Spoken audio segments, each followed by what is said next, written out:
Welcome to another episode of the Gay Barchive Show, where we explore gay history one bar at a time.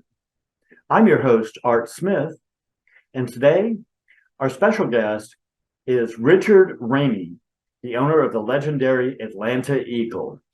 So welcome to the show. Hey, thank you. Thanks for inviting me. You're quite welcome. How could I leave out a legendary bar like the Atlanta Eagle? I mean, come on, that's a big piece of history in Atlanta. It is. I'm so grateful that I have been a part of it for the last 35 years. Of course, the first 10 years I was just a customer, but the last 25, it's been my little baby to take care of. Now, for a lot of people out there, I hear these questions all the time. I've had people make comments to me about, wow, the guy that owns all the Eagles in the world must be really rich. There is no guy that owns all the Eagles. The Eagles are all independent bars that are operated by people like yourself who embrace the concept and the lifestyle that the original Eagle kind of put out there in 1970. So Atlanta Eagle is a totally locally owned bar, correct? That is correct. Yeah, that is correct. Now, the original Eagle, it has kind of an interesting story. The actual location in New York City was known as the Eagle Open Kitchen, I believe is what it was. And it was a longshoreman's bar and restaurant for 40 years, I think, from 1931 to like 1970. And after the Stonewall riot, the property was sold. The new operator came in and decided to rename it the Eagle's Nest, which was the original name of the very first eagle in the world. And then a couple years later, they just kind of rebranded as the Eagle, and it continued to operate until I believe 2000. And then, of course, it's resurrected now. There's a new bar called the Eagle NYC. But over the years, there have been Eagles in cities all across the world. I think at one time there were as many as 50 of them. And probably today there's still a couple dozen hanging around.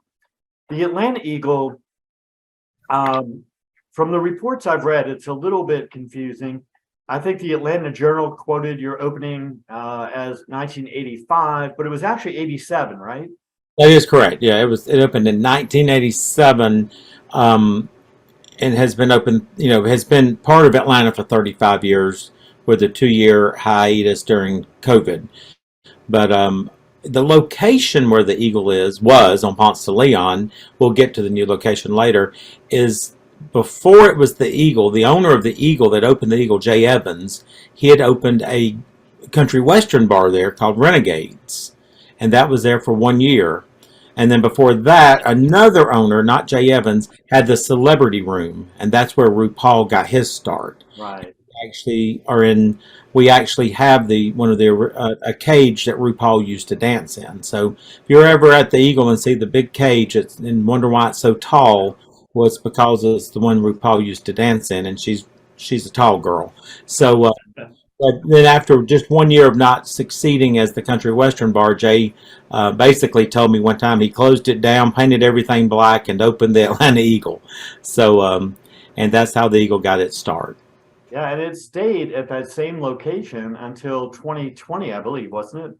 Correct. It was at the same location for 33 years. It was a really hard night. The whole decision of closing for COVID and moving and all of it was some really tough times in my career as being a business owner. But I do feel that I made all the right decisions due to COVID, and I just the 2 years that we closed, I could not personally figure a way to operate a dance club, a gay bar, with everything going on, I had to let it go. I mean, I was because it was driving me crazy.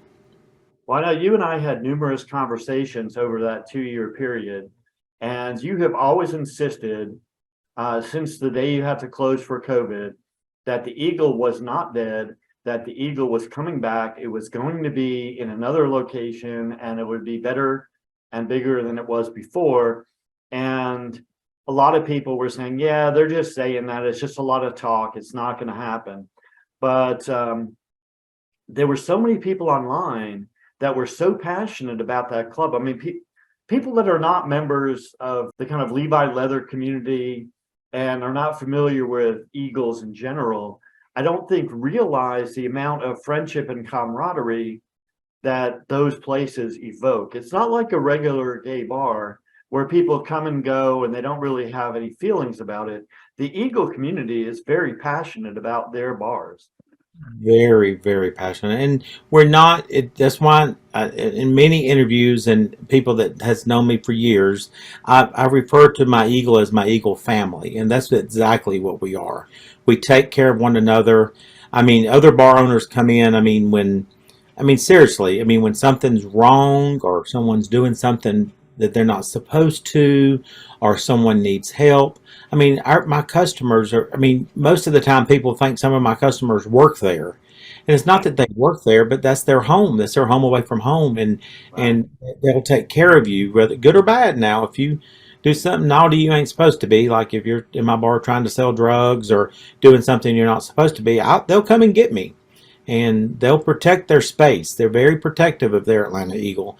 And that's what I have loved about it for so long. That's what I loved about it as a customer. I was the same way even as a customer for 10 years because, I was, a lot of people, wonder how I got started, but, I was the president of Southern Bears and we got our start there at the Atlanta Eagle. I was one of the founding members. And when they got ready to close, the year I bought it in 1997, Jay Evans had passed away with AIDS, and his family was basically, settling his estate. Well, they really never understood the concept of the Eagle, and so they just was more interested in selling the property. So they basically sold the property and were going to just close the bar and bankrupt it. And when I found out about that, it was a Saturday night. It was the second Saturday of the month when we have our bar nights at the Eagle, and I went upstairs and the manager told me it was our last Saturday night and told me the story. And I said, wait a minute. I said, you can't close our bar. I mean, you just can't do it. And so that was a Saturday night. The following Thursday, I was the new owner. So that's how quick it went down. Wow, that is pretty amazing. So, Now, one thing I want to make clear to people who are not as familiar with the Eagle concept is that, they have the Eagles in general in their early days had a very strong reputation of being Levi leather, macho men's bars. That's kind of the way they were designed to begin with. right. That formula has modified and changed over the years. I think, am I correct in saying that originally in the 70s and early 80s, most Eagles did not have dance floors, that they were not a dance bar, they were a, men's bar. It was a men's bar. They didn't have a dance floor, and most of them either didn't allow or were not kind to women. And even up until 1997, when I bought the Atlanta Eagle, I mean, that was, I had the first, I don't know, I'd love to know the history, and you're good at finding this out. I think I may have had the first Miss Atlanta Eagle. I mean, that was the first thing I did is made sure women felt welcomed at the Atlanta Eagle. I forget what year my Miss Eagle came along, but I was very adamant that we were going to be I would refer to it, and I still to this day, as an everybody bar. I wanted everyone to feel welcome. And one thing that people don't know about the leather community and the bear community and just the community in general, we welcome people with open arms. But we also, that's our home and space. So when we need it for events, or if there needs to be, if a leather club wants to do demonstrations, everybody that comes has to respect their space, and they do. And that's what makes the Eagle so special, is that we're open to everyone. But when the time is there and they need their space for either demos or events or whatever, they have it. And that's what makes the Eagle so special, is that everyone is welcome. Everyone. Absolutely.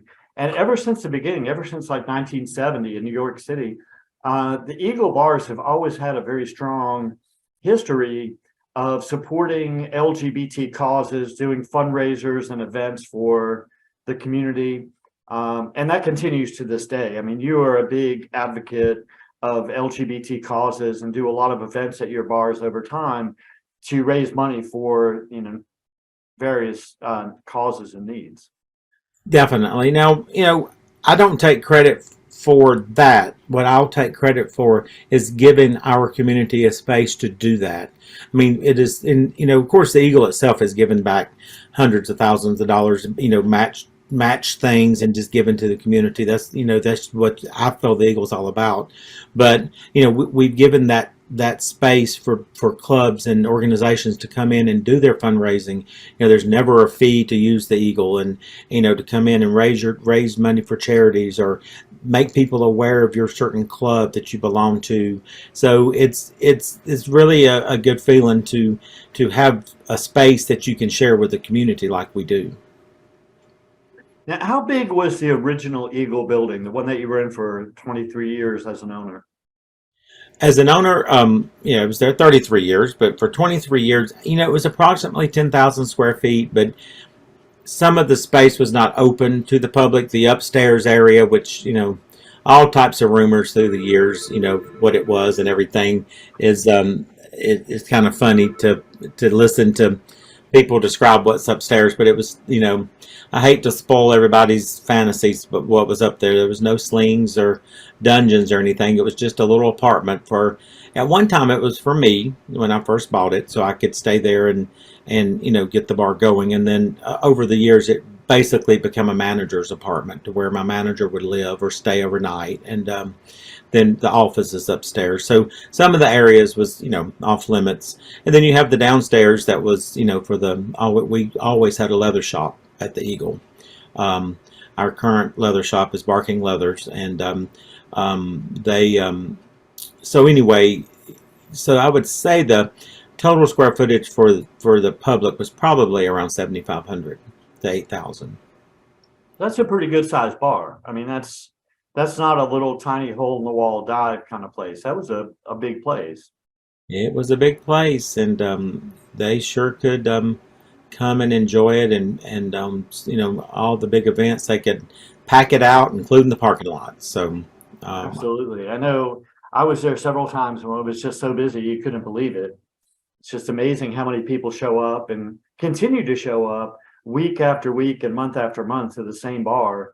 But that's part of the charm of the Eagles, is that they have a pretty loyal and specific crowd that want to be able to feel comfortable and accepted.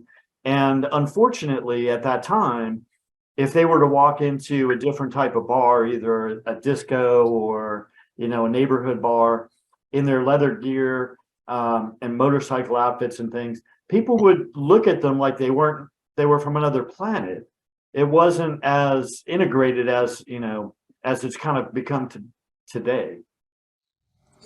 It has, and there's been talk through the years about, would there ever not be a need for gay bars? But,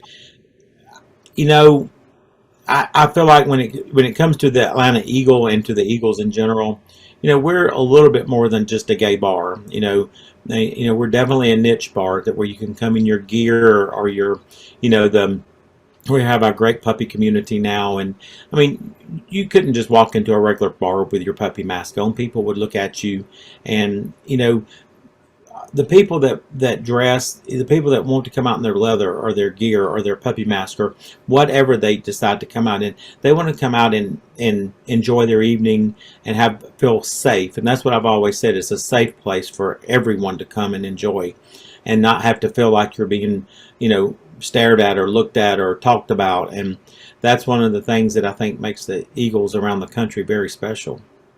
Absolutely. I had this conversation with another gentleman I interviewed a couple days ago, and people have said to me numerous times, well, gay bars are on their way out. We're not going to need them anymore. We don't have, you can go to TGI Fridays with your boyfriend and have a drink. And while that may be true, the point that I made in response was, when I came out, I explored different types of gay bars to find out where in the community I felt like I belonged, and to experience the different niches and specialties of the gay community, so I could find out where I felt most comfortable. You're not going to do that at TGI Fridays.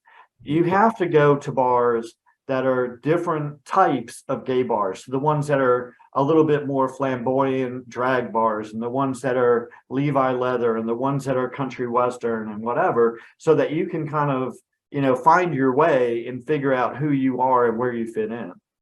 And the Eagles have done a great job with that. Well, I totally agree, and I agree with that, and that's why at the new location I'm trying really hard. I mean, I took it to the next level when it comes to being an everybody bar. I'm one of the first. I always say I don't really know about the history of Dragon and Eagles. I do know that now, on Friday and Saturday nights early, because Atlanta Eagle has always been known for its dance floor. And I love our dance floor. I love our DJ community here in Atlanta. So, one of the things that I was looking for at our new location was to make sure we could have a dance floor.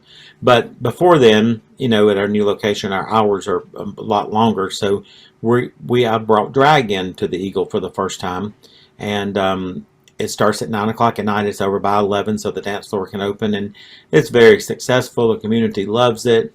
I mean, I think it's going great, and I just absolutely love the shows. I think they're very entertaining, and I think they've always been part of our community. They've always been welcomed at the Atlanta Eagle.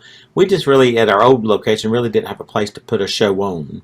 So I guess that's probably one of the reasons I never had drag at the old Eagle, the old location. Right, and I've been to the new Eagle. I was there opening weekend, and it was amazing. But before we get into that too much, there's one topic that I do want to bring up and talk about a little bit, because I've heard so many different stories about what happened and what the implications were and everything else. About halfway into your ownership of the Eagle, about 12 years after you bought it, there was kind of a life-changing event that happened at the Atlanta Eagle that to this day is in the history books. There's a whole Wikipedia page on it. There's tons of articles online. There's probably going to be a documentary movie or something about it. But the Eagle was raided in September of 2009. From what I've read, the police, over a period of several years, gave excuses that they were there on a tip about a drug bust. They suspected somebody might have concealed weapons in there because one of the undercover officers managed to walk in with a weapon and not be detected. That you were operating an adult entertainment facility without a proper license. That the patrons were in their underwear having cocktails. All kinds of different excuses. How did that impact your ownership at the Atlanta Eagle at that time? Well, Art, it didn't just impact my ownership, it impacted me as a person. I mean, there is, I could talk hours and days about that night. It was a Thursday night. I'd already gone to bed with my Tylenol PM that night. So I was a little sleepy. And I get a phone call, and basically, I can't even remember who called. They just said, there's like 20 police cars at your bar. So I jump up out of bed, and it was probably about a 15-minute, 20-minute drive for me. And I got there, and oh my goodness, I mean, paddy wagons, police. I mean, I never seen such a show of force in my life. I didn't know what had happened. So luckily, I was smart, and I don't know what guided me to do this, but I stayed away. I stayed across the street at the Krispy Kreme and just watched everything until everything was unfolded. And one of the last things that I saw, now, grant you, I didn't know what was going on. One of the last things I saw was all 8 of my employees being brought out of the bar in handcuffs and put in a paddy wagon. And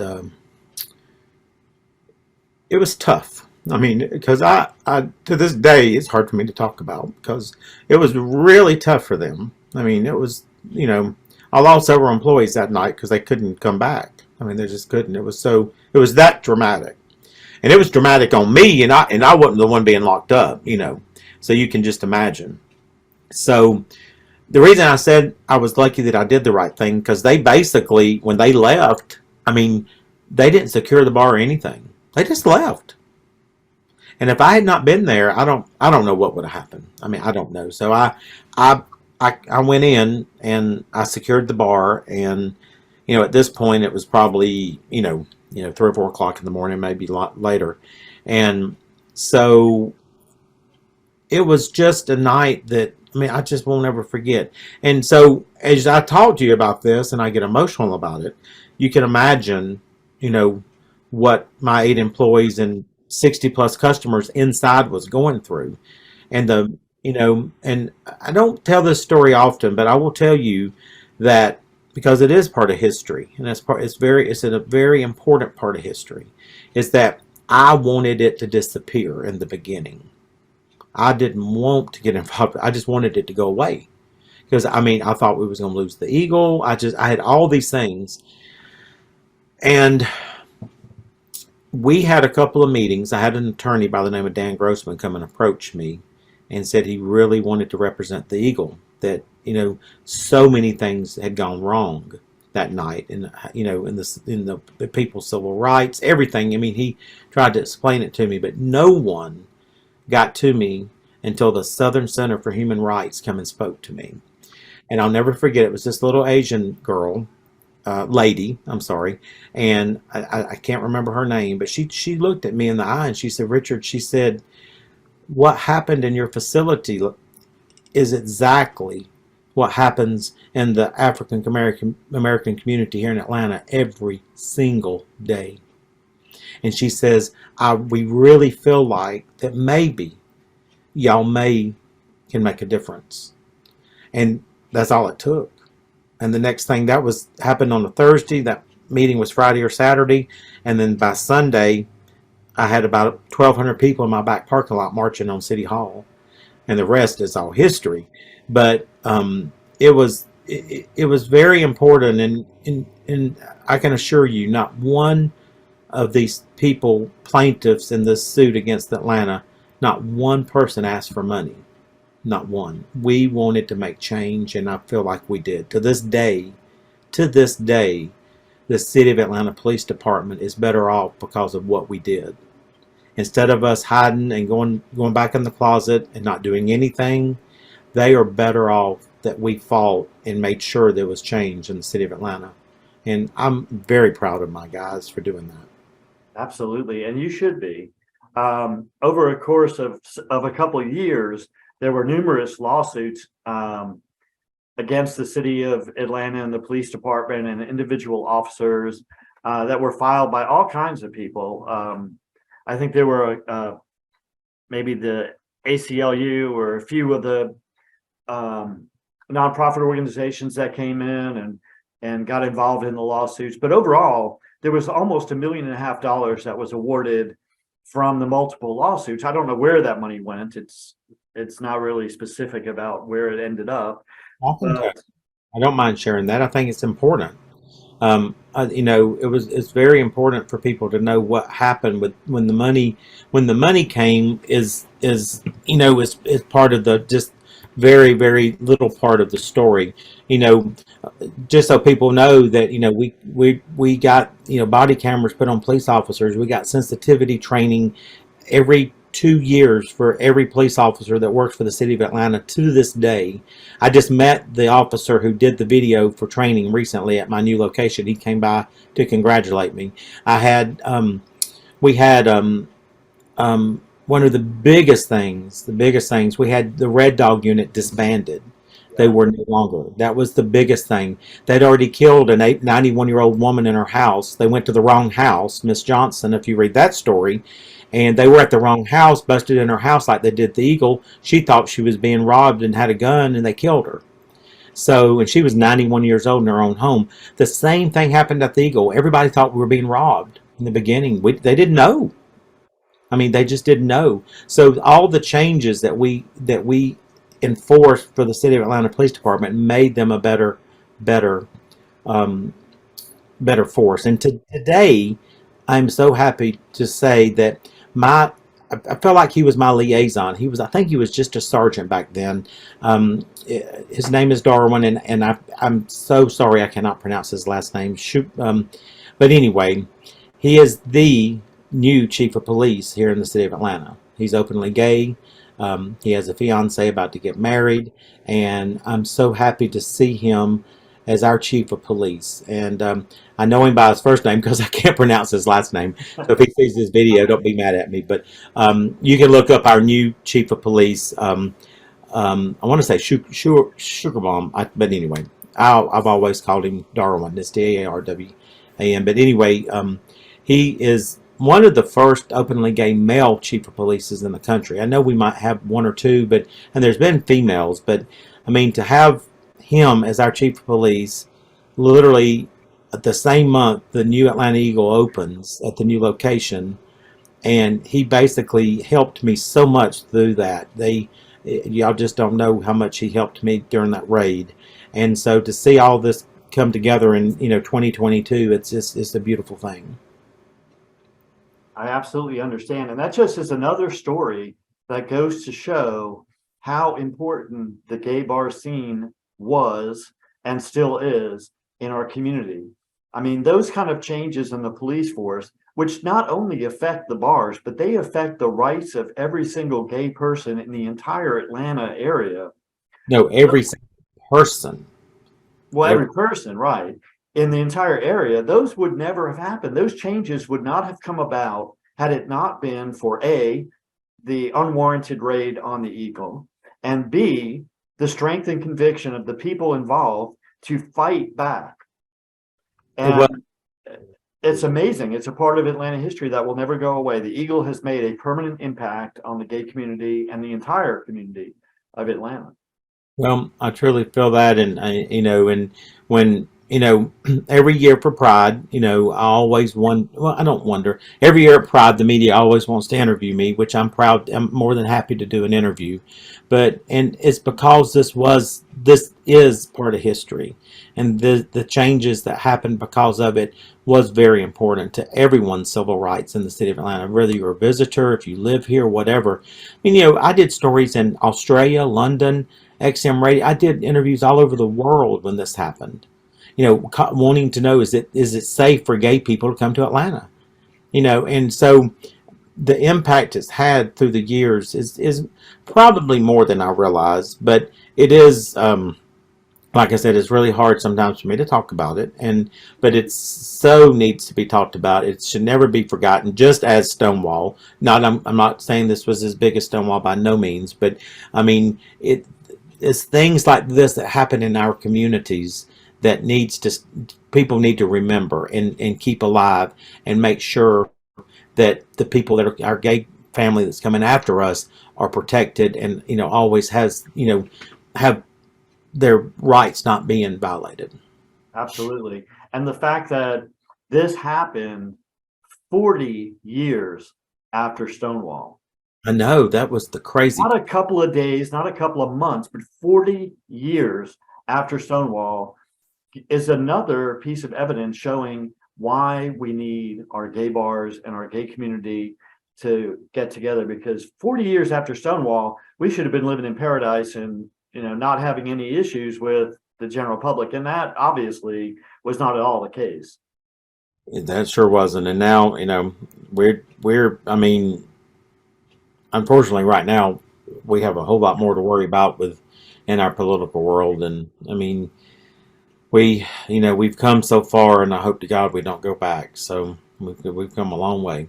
And it's so funny, we talk about gay history. I think you and I are probably somewhere in the same age group. And I remember when I was 18 coming out, I was literally 18 years old going to Charlie Brown's drag show, and now Charlie's working for me. So it's for everybody if you want to know. So, and I'm so honored that she's there. I was thinking of wanting to do an early show, and I thought, well, I want people my age to be able to come out and see the show and then go home and go to bed so everybody can stay up and dance till 3 a.m. Because when you get 60, sometimes you don't feel like doing that.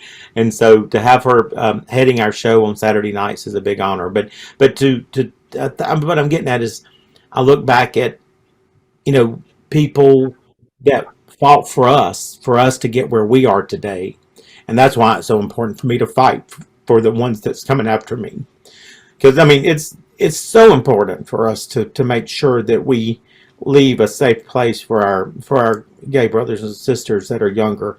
And some of the young ones are coming into the Eagle now, and even back then, people would tell us, "Oh, you have no idea what we went through to get you here." And I feel the same way now. It's almost 60 years old. I said, I was at the first March on Washington. What was it, 1992? I think something like that. The big one, I think that was 92. And so, I mean, to have fought for the last 40 years of my life to make sure that we are protected, it's something that we all need to do and all be aware of. Absolutely. Now, for all those naysayers out there that said the Eagle was dead and it's gone forever and we'll never see it again and blah, blah, blah, you proved everybody wrong on Atlanta Pride Weekend 2022. You've been posting for a couple of weeks that you were targeting to be open by that date, and there was so much work to do. The location was formerly Burkhart's for quite some time.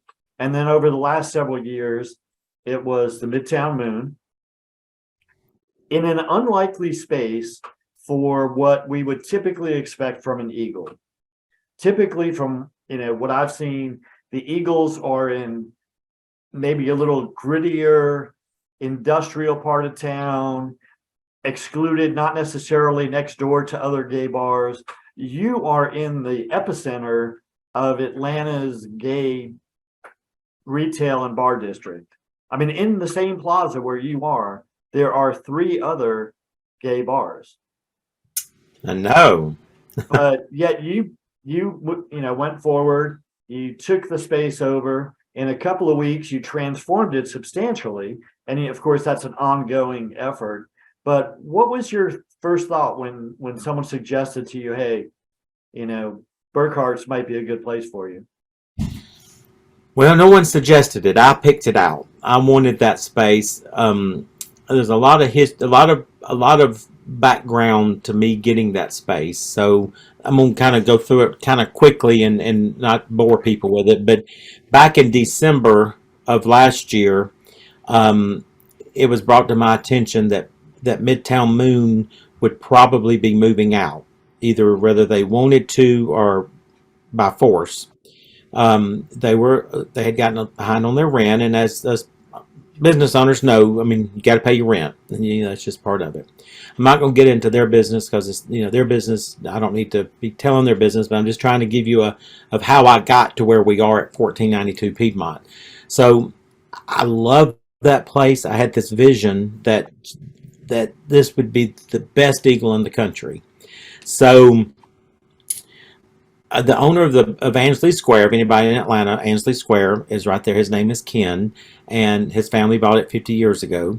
He and I had been working on a new lease, and unfortunately, he was going to have to evict Midtown Moon. So I was very quietly waiting to see what happened. Well, to make a long story short, an investment company by the name of HV Entertainment came in and kind of saved the day for Midtown Moon. Well, they went in and they saved Midtown Moon by whatever means. I don't know all the details, but several months into their journey, they realized that they needed to rebrand this location. That it. I don't know what their reasoning was, but they wanted to close Midtown Moon. So I was actually on vacation in Florida, and I get this phone call from a gentleman by the name of Jay, and he said to me, I'm such and such with HV Entertainment. We're very interested in talking to you about the Atlanta Eagle. And I said, I'm in the process of looking for a location. He said, well, we've been in Atlanta since December, and all we've heard is Richard this and Richard that and Atlanta Eagle. And he says, we've got to meet this Richard. So I said, well, I'll be home. He said, oh, no, we want to meet you now. So they flew down to Florida while I was on vacation. We had a 3-day meeting with Jay and Arthur, the owners of HV Entertainment. And we found a way we could go in as partners, and open the Atlanta Eagle at our new location. So here we are today. Presently, I'm still the owner. I partnered with HV Entertainment, and I'm going to tell the community why I did this. I've talked a little bit about it, but the most important reason I was looking for a partner, we've been talking about my age a little bit during this interview. So as I'm getting close to 60 in about a year, I definitely wanted the Atlanta Eagle to be part of Atlanta, forever. And so we were able to secure a 15-year lease at this location. We were able to come up with a plan to where when it is time for me to step down, that's, not all, I just step down. I'm never going to step away. I'll always be part of the Atlanta Eagle. And I'll always have some stake into the Atlanta Eagle. I'll never walk away, y'all. I'm sure my funeral will be at the location, wherever it is when I go. So, because it has been my baby. So we partnered. People ask me 5 weeks in, did I make the right decision? I have made the best decision, not only for myself, but for the community and for the Atlanta Eagle family. I have secured you someone that's going to carry this legendary bar on forever and ever, and I'm so happy with my partnership. I'm so happy with, I've got full control of the Atlanta Eagle. I just got my new business cards, Richard Ramey owner. I mean, everybody's asking, do you own it? What do you do? I'm currently the owner of the Atlanta Eagle. They have the lease. They have the lease, and I have the bar. And eventually, as I get ready to go into my retirement years, I've secured Atlanta Eagle a home for many, many years ahead, and I'm very, very happy with that. I'm so happy with it. It's hard to believe. So I got a lot of work to do. Anybody that's visited the Atlanta Eagle in the last 5 weeks can see that we're still under construction, and we still got a lot to do before I give y'all my completed product. And that's going to be the grand opening. Now, we're open Pride weekend, but I'm not doing my grand opening until I get until my vision is complete. Well, I can tell you that I was there on opening night. I was in Atlanta for Atlanta Pride. I made a point to be at the Eagle on opening night, which you had slightly modified the hours. I think the original post said you were going to try to open at noon, and then it moved to 5, and I think ultimately 8 o'clock was the opening time.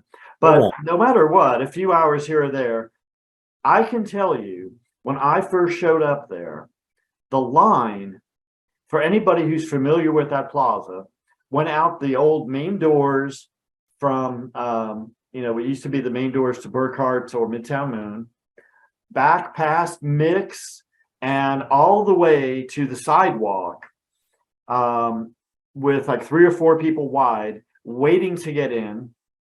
And that continued until like midnight. I mean, it was constantly a ton of people waiting to get in.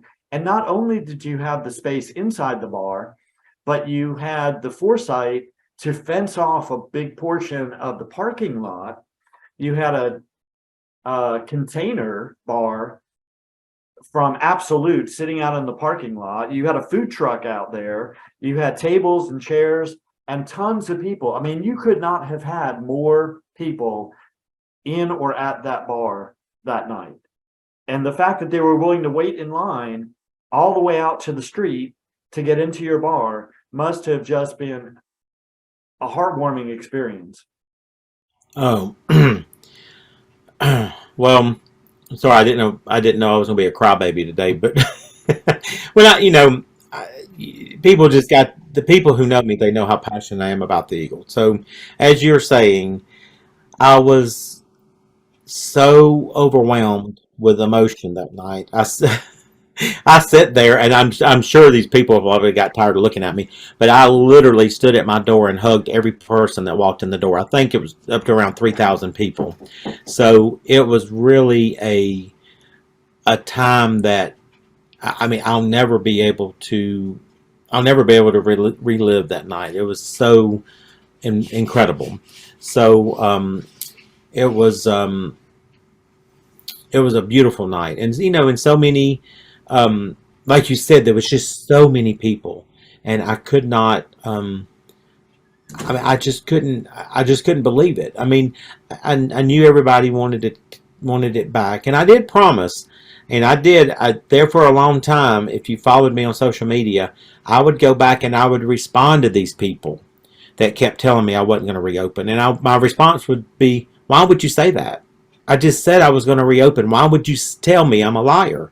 And eventually, my husband, Fernando, he finally says, you're going to have to get off social media. He said, this is driving you crazy. But I was so mad at people for telling me I wasn't going to do it. And I was so adamant that I was. I just, wasn't going to take no for an answer. So anyway, it was not only an incredible night. I don't know if you came back Saturday and Sunday, Yeah. but it was the whole weekend was just so incredible. And the community, I'm so thankful for them. There was people from all over the country, all over the world visiting Atlanta that weekend, and for them to come and check out the new Atlanta Eagle and see what was going on and see our new construction and just see what was happening, it means something. And Art, it's a huge, huge, huge thing for me to be a part of a neighborhood. I call it the neighborhood. I'm so thankful to be part of a community. The old location was beautiful, and I'll never ever forget it. But we were by ourselves in a way. It was just us and Krispy Kreme, and so it just feels so nice and beautiful to be part of our community, and people can go out. People standing in line that night would go over and get drinks at the other bars, and I was so happy to see us bringing money to our community, to our little neighborhood. And so anyway, I really, really, really love our new location. Yeah, it's a great location. I remember back, I want to say it was like 1989 or 1990. I was having the conversation with Mark Jackson, who owns Brushstrokes right across the street from your new location. And at the time, he was located in a little alley over on, was it Highland Avenue? I think it was Highland Avenue. Yes, yes. And I did a lot of advertising work with him. I was publishing a local gay magazine, and he asked me. He said, "We have an opportunity to move over to Ansley Square. Should we do it?" And I said, "Absolutely, you should do it." I said, "There's already at that time it had a gay Mexican restaurant. San Jose was over there. It was a popular place for the gay community." And I said, it might cut some money out of my pocket because you won't need to do as much advertising. You'll be right across from Burkhart's. You'll have a natural flow of traffic. And so he moved his store to that plaza. Mm-hmm. And about 6 months later, he said, "Art, I hate you." And I said, "Why?" He said, "Because we're not making the money that we were making on Highland." And I said, "Well, it's going to take a little time for your people that used to stumble by there to know you've moved." About 6 months later, he said, "I can't believe this. We're doing double what we used to do. Business is booming." And he's still there 30 plus years later. So that's a testament to that plaza and its gay history over the decades. Yeah, I think it's I remember the couple of times I visited Dallas. They have a row of the bars and the businesses, and you can walk everywhere. And I remember telling my partner at the time, I really love this. I said, you don't have to have your car; you can just walk. And so I know. I mean, you've got you have Mixed and Felix's and Oscars, and you around the corner in Ansley Mall, you have the Hideaway. So you have all of the. I mean, it's just great. I mean, and I'm hoping that the community as a whole can see what I'm trying to do. And what's so wonderful and so special to me is Jay and Arthur with HV Entertainment. They literally 100%. I told them what my vision was, and every single thing that I wanted done is being done. And so phase 2 is about to start. We're going to have our dance floor, I hope, by the first of the year. And we have a temporary dance floor right now. But if you are watching this and you see, you remember the old Burkhart's or Midtown Moon, the big hole in the in the center of the room when you go in. That's going to be the new Atlanta Eagle dance floor. So I'm looking forward. The architects and engineers are working on it as we speak, and I'm hoping by the first of the year we're going to be ready for our grand opening, and everybody can come and have a good time. So There's going to be no more upside down Christmas tree that Burkhart's was known for decades because there's not going to be a hole in the ceiling to put it in. That's right. But lots of cool new stuff. So one thing that I noticed that was really cool and I'd never seen anywhere before, I don't know if it exists anywhere, is you have a huge disco ball hanging from the ceiling that is actually wearing a red leather harness.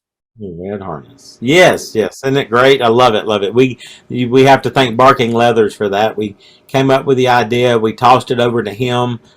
In about 30 minutes, he had the ball walking out the front door with it, and the next day it came back with a harness. So we That is so cool. I mean, that's just one of the many things that you've done there that are just, if people take the time to notice, it's like, wow.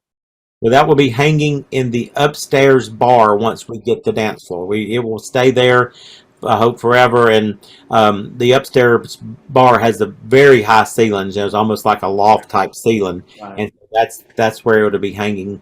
That'll be its new home once we get it all finished. Now, I also noticed while I was there during Pride weekend that the crowd was very diverse. There were a lot of what you would consider the traditional Levi leather motorcycle crowd. There was a lot of that there. There was some of the latex crowd. There was, definitely pups there. Quite a few more than I've usually seen in one place at one time.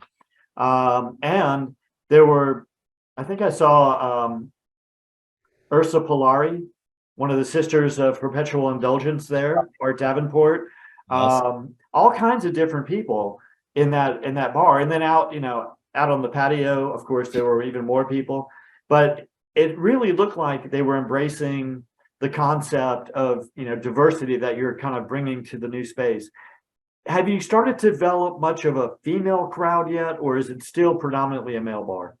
You know, the Eagle for many years has always, had a woman presence. Now, I know probably not as much as we're going to have it in this location, but like you said, I forgot who recently said something. They were walking through the bar and came back and they said, "Oh my God, I've never seen such a diverse crowd." And I'm like, this is what my vision is. This is what I want, And one of the things, like I said, the word for the Atlanta Eagle, and will always be, is respect.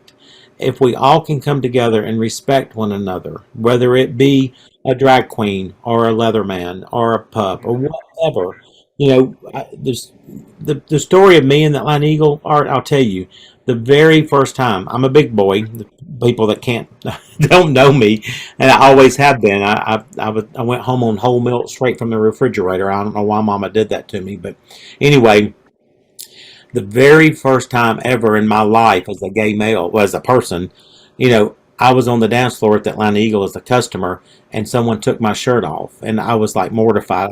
Oh, I don't take my shirt off in public, and I had people dancing around me and touching me and embracing me and thinking I'm cute, and that night was a very big turnaround for me in my life. It was the beginning of the bear movement. It was the beginning of me, because I mean, you couldn't go to many gay bars as a big boy without being gawked at or being, made fun of, or it just happens, and unfortunately it does. And so it was a really, really special night for me that I'll never forget. And it all happened at the Atlanta Eagle. And that's why, years later when they said they were closing my bar, I'm like, no, you can't close my bar. We're going to have to do something. So, and here I am 25 years later, being able to say that I have personally, ran the Atlanta Eagle for 25 years. I'm a proud owner. I'm proud of our community. And as I tell my customers every day, every time I see somebody, we are nothing without them. We're just a bunch of doors and windows. And so, and I've told my guys this, and I tell them all the time when I speak. I said, as long as you want an Atlanta Eagle and I'm alive, I'm going to say that you have one. But you're going to want to, you got to want it, and there needs to be a need for it. And so it's very important for me to. That's why it was so important for me to find someone as I get older to help me make sure it stays alive. So I'm just I don't know. I'm so happy. just I'm so happy. And Atlanta is so happy because you have brought them back something that is one of the longest running gay bars in the Southeast. And it's bigger, better, stronger than ever. And I'm sure you're going to be there another 20, 30, 40 years operating. You may not be around at that point. I won't be around at that point, but the Eagle will live on. Well, I hope they find a good picture of me and throw it on the wall so people can talk about me. But it's yeah, it's definitely is a passion of mine. A lot of people know that my other passion is the flower business. I've had my flower cottage in East Point for 33 years, and I love that. But you know, the Eagle is when I was sitting there that night, that Saturday night, and telling that manager I would just buy it. I'm so glad that I did. I'm so glad that I didn't chicken out and that I found the means and ways to do it. And I thought the bank would just loan me some money, but I found out real quick they don't loan money on bars and nightclubs, so I had to find it elsewhere. But I did it, and I'm so proud, 25 years later, to say that the Eagles back, bigger, better than ever, and Atlanta has a home for all of us, and a safe place for all of us to come and be you. Just whatever that be is, just come and be yourself, not be judged, not be gawked at, not be looked at, just where you can come and have a great time and enjoy yourself. And that's so important to me, and I'm so happy. Thank you so much for everything you've done for the Atlanta gay community. And thank you for taking the time to tell us about your bar and about your history in Atlanta. Well, thank you, and thank you, Atlanta, and everybody that comes from all over the world to the Atlanta Eagle. We're very, very, very grateful for y'all, and we, once again, without y'all, we're nothing. So keep coming to see us and supporting us, and we'll always give you a fun place to hang. And stay tuned for our grand opening in the first of the year. That concludes another episode of the Gay Barchive Show. For more information about this episode, or to find more episodes, visit gaybarchives.com.